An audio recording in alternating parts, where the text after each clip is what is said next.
Welcome back. Thanks for tuning in. And if you're just now tuning in, we're talking with Mr. Dr. Rick Kittles. And we're talking about HPV, who it affects, preventive methods.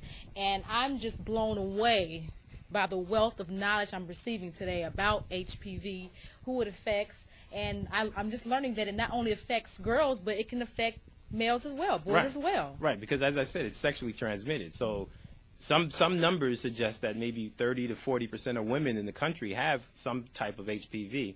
And so you would think that men also would have it too. And so it really doesn't discriminate. I mean, anybody is vulnerable to getting HPV.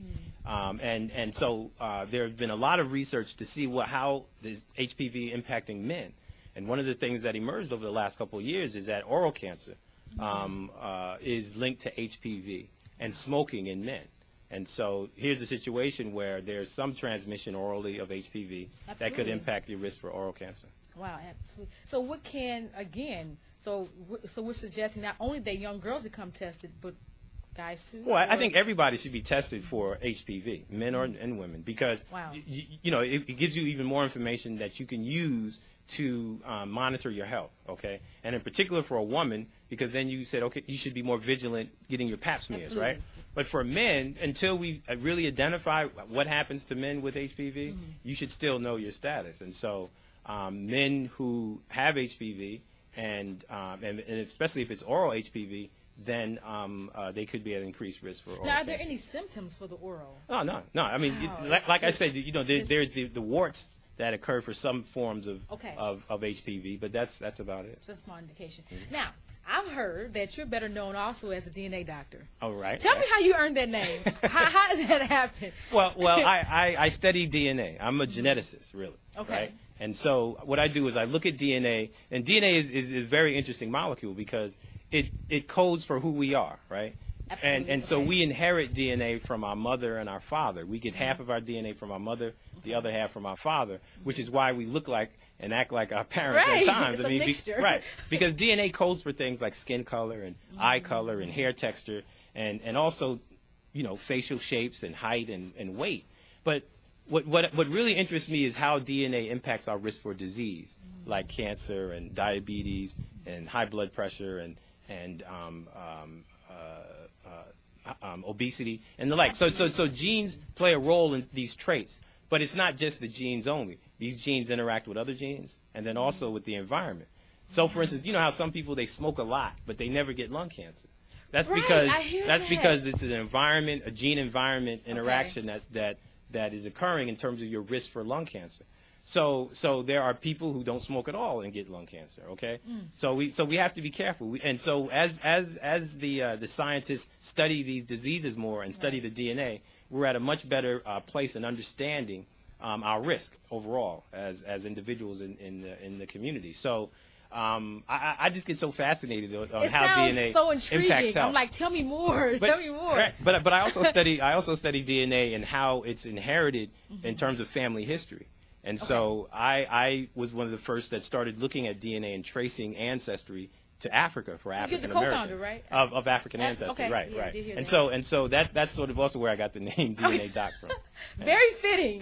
It's very fitting. So now you do this not only for African Americans, but just to the general public, to anyone. I can do it for the general public, but I focus specifically on African Americans because I'm an African American, and I really wanted to know where I was from. Wow. And so it was very important for me to be able to use the techniques that I was learning in graduate school to answer that question.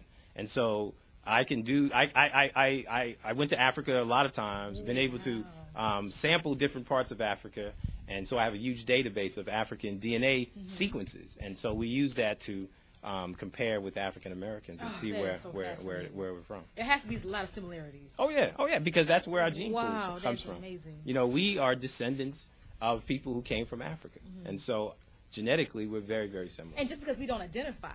Right. I mean, that's just how we were socialized. I mean, but there is a biological connection with black people in Africa, and I think sometimes we need to think about that and come back to that, you know, psychologically, because we, you know, a lot of us shun away from West Africa. We don't want to identify West Africa, but that's where our families originated from. So, okay, so that's another place you got to go. March 20th And a trip to Africa, right? And a trip to Africa, right. So tell us more about March 20th for those just Right. tuning in to the show. So at Kennedy King College on March 20th, this is Saturday, March 20th, Okay. 9 a.m. to 1 p.m., we will have a forum on HPV and cervical cancer. Okay. And so we want to send the word out to all the women and their daughters, Absolutely. or daughters and their mothers.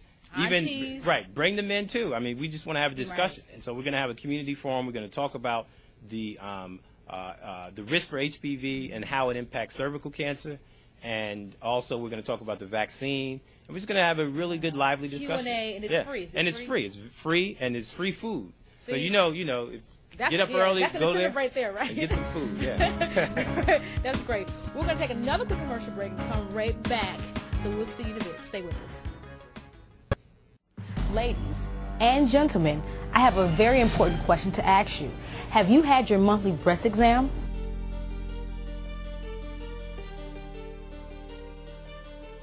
Men and women are not exempt from this disease. If you feel a lump on your breast or see something unusual, contact your primary care physician immediately. And remember, the best protection is early detection.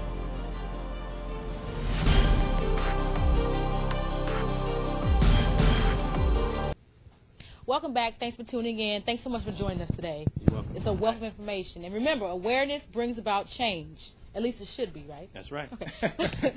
So tell me about any more upcoming events that we can look forward to that people can come out. Well, we do these health forums every quarter. So okay. in the next 3 months or so, we'll have some more. We'll have some more. And So the information is on the screen right now, so you can get in touch with Dr. Kittles Right. and ask as many questions you want. right. So, but I do want to mention our co-sponsors for this event on March 20th. Absolutely. The Chicago Division of the American Cancer Society is helping us put this together. Also, the Kennedy King College nursing program is playing a big role in this, and a organization here in Chicago called MAGIC, and the University of Chicago Comprehensive Cancer Center and the Institute of Translational Medicine here in Chicago are all helping to make this possible. And these are all organizations that are designed to help you and your family and your loved ones. Well, once again, thank you so much for tuning in. Thanks for joining me, and hopefully you'll come back soon to the show. Anytime. All right, great. All right. Until next time, take care. See you soon. Nah, but one of the things that's very important to understand is that, these behaviors we learn.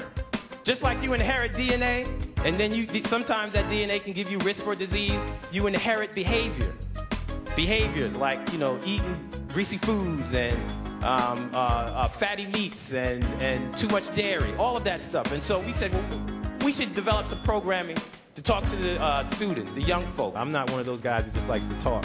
I like to make sure that our thoughts, our dialogues turn to action. And so one of the things you'll notice in your folder, there's this little flyer for a market. It's called the Bronzeville Community Market. Come experience the Bronzeville Community Market. This market, our participation in this market is a direct result of the dialogue we've had in these forums. So as I said, I'm very excited, very happy.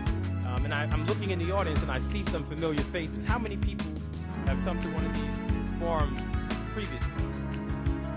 All right. So you may remember then what I said back at the last forum and the forum before that and the forum before that, which was I'm not going anywhere. We're going to be here for as long as you guys want and need us. And as a matter of fact, we actually need you all also. So I just want to make sure everybody understands that I'm not going anywhere. This is something that I think is quite important because you've seen those who've been here previously. You've seen Dr. LeBeau here at all of these forums. It's important to her. I remember when she hired me, she said, this is very important, these forums. And so she's committed. And not only is she committed verbally, but she's committed by action in that also. And I think we all definitely should recognize that. So thanks for coming, Dr. LeBeau. Also, Angela Minton from Access Health Network, somewhere around here.